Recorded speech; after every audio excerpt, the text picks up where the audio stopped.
Good day. We will be talking about these three types of gas laws, but before that, let us look for some properties of gas. Gases have no definite shape and size. Gases follow the shape and size of their containers. Every gas molecule is far from one another. Gases are highly compressible. Gases are also able to flow. Gases have mass, volume, temperature, and pressure. The first law we will be talking about is the Boyles Law, pressure and volume. This particular law states that the volume of a gas is inversely proportional to its pressure if the temperature and the number of particles are constant. It is inversely proportional. Let me give you one example. Kapag ang isang bilihin ay mahal, kakaunting tao lamang ang nakakabili nito. Ngunit kapag ito naman ay mura, maraming tao ang nakakabili nito. In this law, there is a formula. P sub 1 times B sub 1 equals to P sub 2 times B sub 2, where P sub 1 is the initial pressure or the pressure before, and B sub 1 is the initial volume as well. Meanwhile, P sub 2 is the pressure after or the change pressure, and B sub 2 is the volume after or the changed volume. To understand it further, let us look into this example. At 1.80 atmospheric pressure, a sample of gas takes up 4.35 liters. If the pressure on the gas is increased to 2.50 atmospheric pressure, what will be the new volume? Let us look into the formula again. P sub 1 times B sub 1 equals to P sub 2 times B sub 2. Let us equate the given in the problem. The value of P sub 1 is 1.80 atmospheric pressure kasi ito yung initial pressure. The value of B sub 1 is 4.35 liters kasi ito naman yung initial or unchanged volume. While ang pangalawang pressure ay ang 2.50 atmospheric pressure. Mapapansin natin na ang nawawala ay ang volume after or the changed volume na tinatawag rin nating B sub 2. To solve for B sub 2 or the new volume, ililipat natin ang P sub 2 sa baba ng P sub 1 and B sub 1.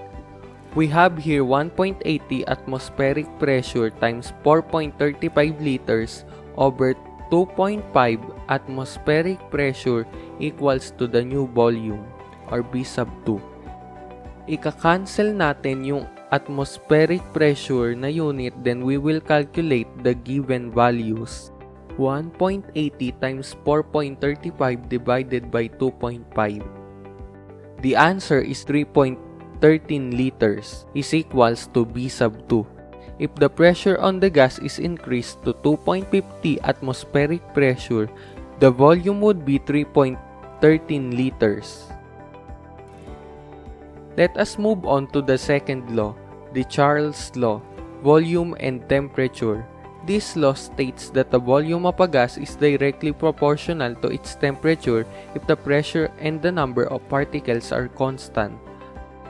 Our given formula is this: B sub 1 over T sub 1 equals to B sub 2 over T sub 2. B sub 1 is the initial volume and T sub 1 is the initial temperature.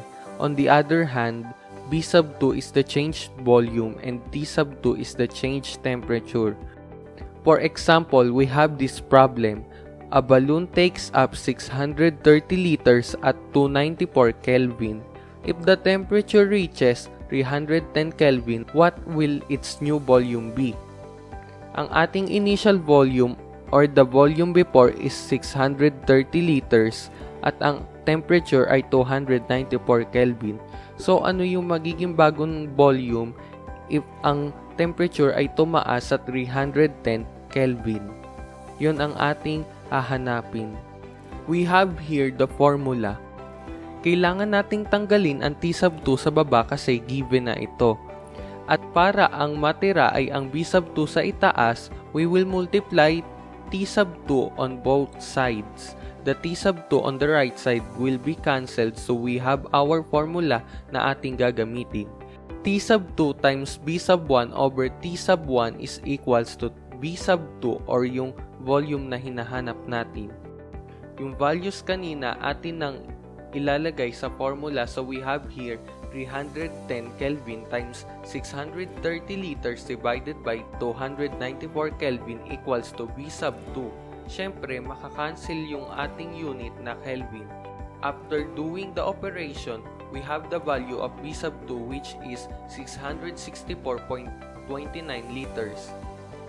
The last one for our topic is the Avogrados Law, volume and mole.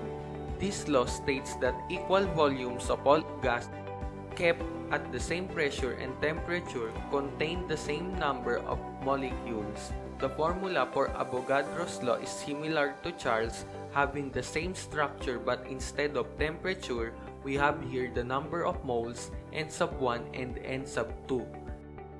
Let us look to this example problem.